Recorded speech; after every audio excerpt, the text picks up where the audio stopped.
Olá, meus queridos amigos, muito bom dia! Muito bom dia, muito bom dia! Começando com muita alegria mais uma pílula do nosso amado Evangelho de hoje. Muita luz e paz ao seu coração, né? A sua família, a sua vida. E com certeza hoje possa ser mais um dia, né? Abençoado, né? De uma existência feliz, de aprendizagens espirituais, de crescimento interior e de compartilhamento, né, das coisas boas aí do seu coração com a humanidade que te rodeia. Meus amigos, há momentos na vida que parece que tudo dá errado. É ou não é? Há instantes em que o nosso planejamento não funciona, há instantes que as nossas expectativas não são atendidas e é exatamente por isso que tudo está certo. Olha só que história mais interessante para as nossas reflexões.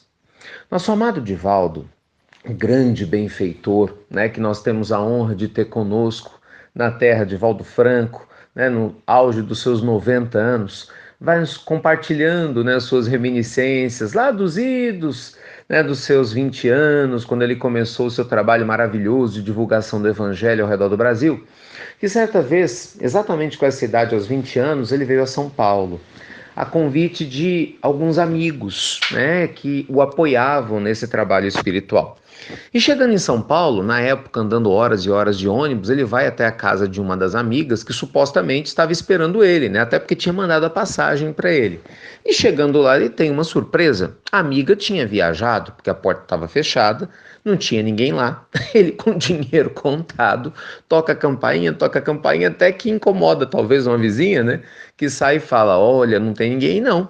Mas como não tem? Ela me chamou para vir aqui a São Paulo, nós temos conferências para realizar, várias palestras. Ela, eu não sei não, mas não tem ninguém não. É a pessoa que estava aí viajou. E ele fica preocupado, né? Porque precisava descansar, tinha viajado aí durante muitas horas no ônibus.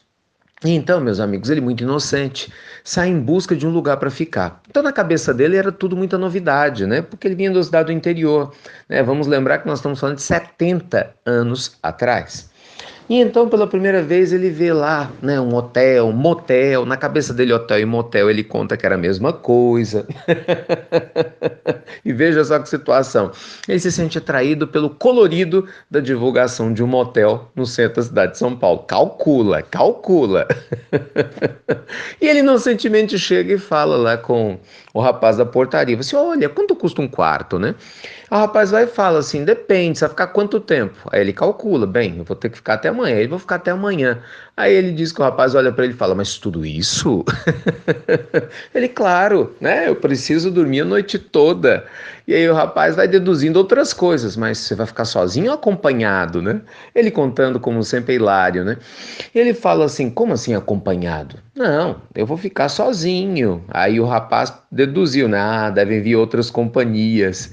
E na cabeça do Divaldo estava tudo tranquilo, tudo bem. Na cabeça dele era um lugar diferente, de cidade grande, né? Tinha um nome diferente, colorido, bonito, e ele ia dormir ali, no outro dia acordava e ia ver se a amiga tinha chegado.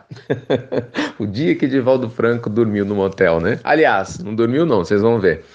Bem, o rapaz foi e falou, olha, vai por aqui, pega o primeiro quarto, um quarto mais luxuoso, com banheira. E ele vai e entra lá no quarto, todo feliz. Falei, meu Deus, que coisa, né? Pelo menos uma coisa para compensar. Imagina, vem de longe, deu tudo errado. Me abandonaram porque tinham me chamado para vir aqui, eu cheio de palestras para poder fazer. E vim parar aqui, pelo menos aqui o quarto é bom. E aí, gente, quando ele chega lá, na cabeça dele estava tudo tranquilo. Aí, quem que aparece? Joana de Ângeles, sua mentora espiritual. Ele fala, realmente esse lugar é sagrado. Imagina, até Joana veio me visitar. E na cabeça dele ele ainda não tinha entendido. Gente, eu vou resumir a história, né? Joana aparece para ele e fala: Divaldo, meu filho, nós vamos passar a noite toda lendo o Evangelho. Eu te trouxe aqui para isso. E ele continuou sem entender, mas eu preciso descansar. Não se preocupe, pega o Evangelho e vamos ler. Nossas irmãs equivocadas precisam dessa vibração. Muitos vão se beneficiar. E ele sem entender do que se tratava. Quando caiu a ficha do que se tratava, aí ficou todo incomodado, meu Deus, foi muito engraçado. Então assim, ele pegou o evangelho e começou a ler. Ele lia um capítulo, lia outro, fazia uma oração, fazia outro, e foi assim, gente, durante quase 12 horas consecutivas. Eu sei que para quem não está familiarizado com a questão da mediunidade, pode parecer uma história boba, né? Mas a gente que entende um pouquinho de nada sabe como deve ter sido desafiador, né? Não só pelo sono, mas por várias circunstâncias. Resumo da história. O Divaldo passa 12 horas no motel, estudando o evangelho, lendo o evangelho, orando com Joana de Ângeles na frente dele, né? Quer dizer, ele passou o motel com mulher linda. Tá vendo como nem tudo que parece é? E na hora que ele foi embora, o homem ainda pergunta como foi a noite. Ele, Aí, alguém te visitou sim, uma mulher maravilhosa? Não sei o que, que o homem pensou. O fato é que o coitado estava sem dormir, cansado, com sono e sem dinheiro. Que o pouquinho de dinheiro que tinha ido pro motel, né?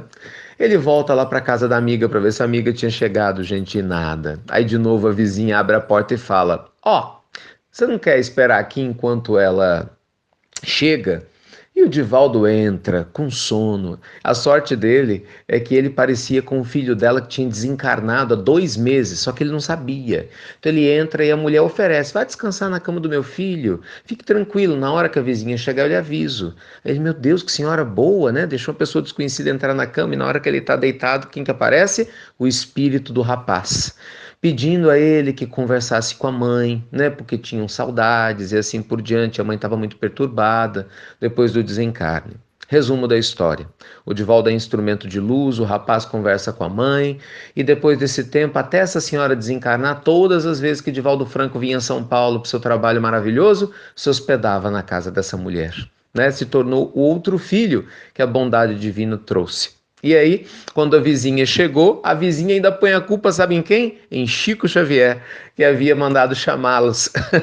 Tanto ela, amiga do Divaldo, né, que tinha enviado a passagem para ele vir, quanto outros 2 amigos que faziam parte desse grupo espiritual. Resumo da história: nada acontece por acaso, né? Aquilo que parecia ser o erro era o acerto. Aquilo que tinha tudo para dar errado, deu certo. Então, meus amigos queridos, que a mensagem de hoje do nosso amado Evangelho seja um alento ao seu coração. Porque às vezes realmente parece que está tudo errado, né? Você fala, meu Deus, eu estou buscando um caminho, parece que nada dá certo, né? Mas eu não tenho como sair desse caminho. Meu Deus, eu estou vivendo essa experiência, não sei o que eu faço para resolvê-la. Parece que nada dá certo. Calma, dê um passo de cada vez, até onde você encontrar. Mantenha-se firme na sua oração com Deus, vibrando nas vibrações superiores e confie, porque muito em breve certamente você vai entender o porquê de cada passo da sua jornada, tá bom? Você até de volta passou a noite no motel para semear o evangelho e fazer luz divina. Por que a gente não pode viver experiências às vezes difíceis para estarmos ao lado de Deus no momento oportuno? Olha, luz e paz ao seu coração, muita inspiração aí para o seu dia, para sua família, para todo mundo que te rodeia, e lembre-se sempre, nada acontece por acaso. Às vezes parece que está tudo errado, e é exatamente por isso que realmente está certo. Fiquem com Deus, meus amigos queridos. Mais uma vez, muito obrigado pelo carinho de divulgarem a pílula do nosso amado Evangelho, de montarem seus grupos, de compartilharem, de entrarem lá no YouTube, né, onde tem quase 700 pílulas, já tem várias pílulas em inúmeros idiomas, vocês podem observar lá no YouTube com a tradução. Enfim, muito obrigado por tudo. E que essa história te sirva de inspiração. Ótimo dia para todos vocês e até breve, até muito, muito breve.